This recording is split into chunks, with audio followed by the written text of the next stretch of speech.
Cuties, আজ না আমার কাছে এত সুন্দর একটা ম্যাক্সি ড্রেস আছে না যে তোমরা না পছন্দ করে থাকতেই পারবে না। ওয়াও, কি সুন্দর! দেখো এখানে রয়েছে ফিতা।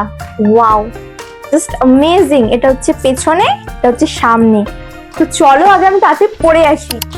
টেনটানাইন বলেছে আমরা ড্রেসটা ভালো লাগবে। আমি তোমাদের বলতে পারবো না, বাট আমার তো বেশ ভালো লাগছে। এই দেখো পিছনেও ফিতা আছে, তোমরা সুন্দর করে স্টাইল করে পড়তে পারবে। এই দেখো, ওয়াও কি সুন্দর লাগছে না?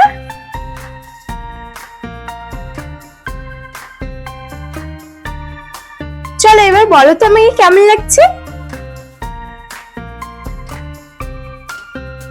আর হ্যাঁ, ড্রেসটার দামও কিন্তু খুব একটা বেশি না। এই ড্রেসটার দাম মাত্র 333 টাকা। আর হ্যাঁ, তোমাদের যদি লিংক লাগে তাহলে আমাকে অবশ্যই ফলো করে লিংক বলে কমেন্ট করে দিও, কারণ ফলো না করলে ডিএম এর লিংক সেন্ড হয় না। সো প্লিজ মনে করে ফলোটাও করে দিও। চলো টাটা, বাই।